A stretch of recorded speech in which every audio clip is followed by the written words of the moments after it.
halfway between East 19th Street and Acuff Road and stopped the car.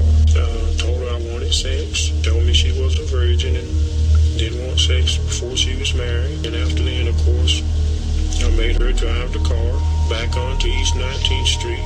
I saw Mr. Cole briefly the night that he was put in jail when he was sentenced. He was briefly in a cell across from mine. It was about 4 or 5 people in that cell. And just listening to the conversation of him crying about having been wrongfully convicted. And I just kind of I looked over and I was just kind of looking at him, you know. I didn't say nothing to him. The truth needs to be told as to what happened to Tim by the police in the district attorney's office. I stood up and told the truth. And the people involved in this haven't. No one has spoken. No one, and there is a truth out there. It's being evaded. I know. They know I know. You think it'll ever happen? You don't think you'll ever find out where that investigation went wrong? Ever find out? Oh, I'm pretty sure I already know. Do you think it'll ever be publicized? No. No, I really don't.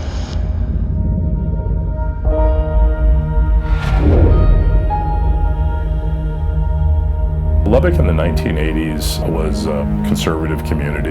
Its power structure historically has been white. When the tech rapist hit, you had a scared community, you had people who wanted a result. I think it's maybe 300 black students on Texas Tech campus.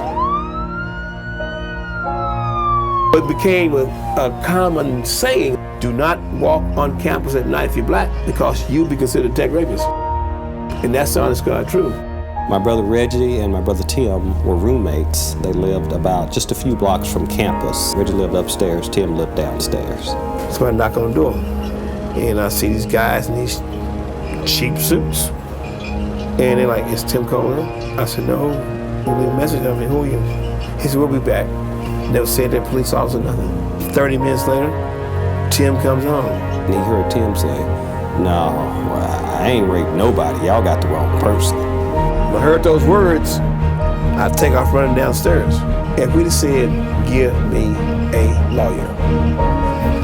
We didn't know. We'd never been in trouble in our life.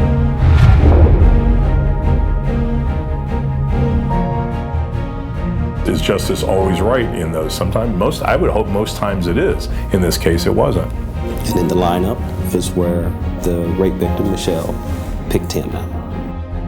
The day before trial, they offered Tim probation, and he declined it. He said, well, I'll spend all 25 years in prison before I ever admit to something I didn't do. Mike Brown asked the jury to leave hope for Timothy Cole. If someone says they're innocent, they just might be innocent. The day Tim got convicted, he broke down, he lost it. He got on his knees. He's on the ground. He's holding mother's legs. He's on the legs. He said, Mother, why you do this to me? He said, Mother, why?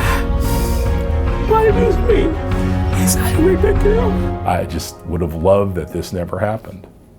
But it did, and there's a story to tell.